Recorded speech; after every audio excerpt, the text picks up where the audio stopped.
Well, hey, y'all. Welcome to the GI Justin channel. I have just finished up looking at a report that has some information in it that I think is very important to you guys to hear.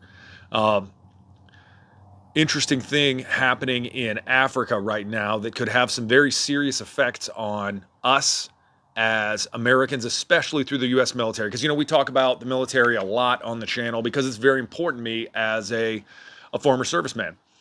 And what that is what is going on in the African country of Sudan right now. So, Sudan is a country in the middle of Africa, and they are getting embroiled in a very, very, very violent and dangerous civil war.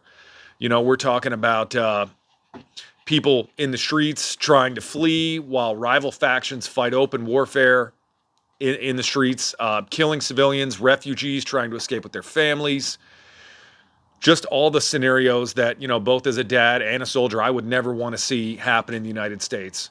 And as part of this, we have forward deployed a significant number of troops to this country called Djibouti that's in Africa. And what we're doing there is holding them as a possible resource to evacuate trapped Americans within that country, because we do have some there. One thing that I will say is the U.S. Marines do an amazing job protecting our embassies. It is a thankless job. You can look all the way back to videos from Vietnam where you can see these guys, the last helicopters are landing and these guys are still manning the guard towers. They're still pushing people back, still doing their job to the last. And it's amazing that these guys can do that. And I will say, they do it every single day, 24 hours a day, protecting America and our interests through our embassies. And that is something that I think they can be proud of as part of the Marine Corps legacy. And the deal there is we're forward deploying these troops in the off chance that the U.S. Embassy in Sudan needs assistance. You look back at what happened in Libya. I think we're at the point now where we can't have another event like that. We're not interested in having another, American embassy and American people killed by roving bands of marauders who may, want to do what they want to do. So we've pushed these troops forward and they're ready to rock and roll, and they're out there like, okay, cool. So if something kicks off, we're ready to go. This all stems from a press conference that the Secretary of Defense, a guy named Lloyd Austin, had today, where he basically issued some pretty stern warnings to Americans and to the world when it comes to the U.S. citizens trapped in Sudan. He said, regarding Sudan, the DoD, which is the Department of Defense, through our headquarters, and AFRICOM, which is Africa Command, it's basically the military command that controls operations in Africa, continues to monitor very closely the situation on the ground, and we continue to coordinate with the State Department to make sure we have common vision of what the situation is. So it was him and the chairman of the Joint Chief of Staff, Mark Milley, who we've talked about a bunch before, and basically, through this press conference, they talked about a bunch of stuff. They talked about Ukraine some. They talked about this situation going on in Sudan. And, Lloyd Austin went on to say, we always want to make sure that we're doing the prudent thing, which is exactly what we're doing. We've deployed some forces into the theater to ensure that we provide as many options as possible if we're called upon to do something, and we have not been called upon to do anything yet. Thing is, the Khartoum is the capital of Sudan, which is just so where we also happen to have our embassy.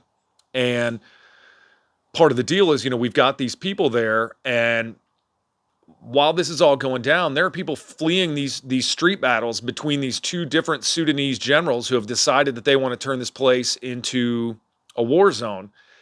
And our National Security Council is saying that the best thing we can do is be prepared with a placeholder in the event that the tenseness of this situation escalates. And, this has a lot of similarities to what happened in Somalia, where you've got warlords, you've got opposing factions, we'll call them, who are interested in tearing the country down.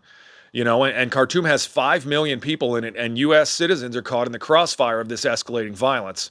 A U.S. citizen was killed just yesterday in Sudan over this entire situation. And the big thing and the concern why I think this is an issue for us to talk about is look what happened with Somalia. I mean, this is carbon copy, where you've got an African nation that is generally rural and poor with one major city, just like Mogadishu, and it's tearing itself apart and Americans are there.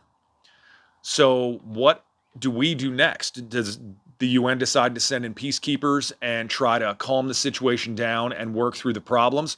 Or do we evacuate the US Embassy and allow our troops into this African country?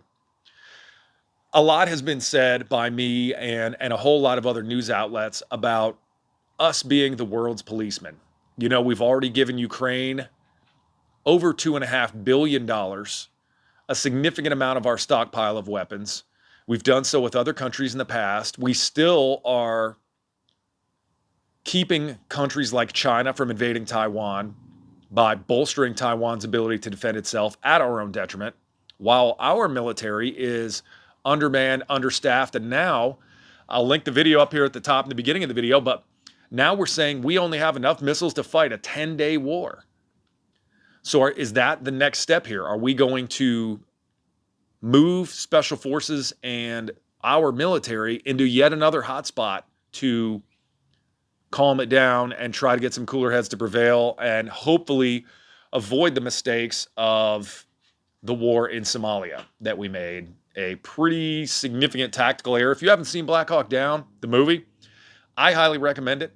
As a helicopter guy, I'm here to tell you that our special forces, the 160th Special Operations Aviation Regiment, is that what SOAR stands for? Yeah, I think so. I don't know. I was never one of those dudes. They do their thing. I do mine. But the 160th guys did an amazing job in Somalia, and even still, we had some problems there. So, I mean, if you haven't seen that movie yet, go ahead and watch that thing. Black Hawk Down is one of the best war movies on the planet. Plus, you'll get to see some stars in their early days, which is kind of cool too. But back to the point at hand here. You know, you look at these African nations that we've gotten involved with. Look at Libya, look at Somalia, and here with Sudan. I have some real concerns that we're going to see a continuation of these exact situations that we've already seen, where we go there, we fight another urban style war, and after a little while, nothing changes and we just leave. Can we do that with the lack of resources that we currently have? How many fires can we put out? That's the question. And that's the question that I'm posing to myself today. And the answer is, I'm beginning to wonder if we can do this for much longer. I mean, I think we can. Technologically, we've got a military that's very adept. A lot of combat leaders who have a ton of time fighting in Iraq and Afghanistan, and we've got amazing lessons learned from that. But I think we have to continue to monitor the situation that is happening, and I think it is a good move that we've moved these soldiers into position, because we can't have another situation like what happened in Libya, where we basically left our contractors and our our Department of State high and dry. We could have thrown them a lifeline and never did on 9/11 when they were attacked. And I don't see a situation where that happens again, because I think, again, we've learned that lesson. We're moving forward past that. So thank you guys so much for watching the channel. I say this every show, and I'm going to keep saying it because I really do appreciate it. It's important to me. You guys are awesome. So if you haven't subscribed to the channel, down here in the corner, there's going to be a little circle with a helicopter in it. That's actually me flying that thing. Amazing. Keep commenting, guys. I really enjoy talking with you about these things, and I hope you have an awesome weekend. Thanks so much for coming out.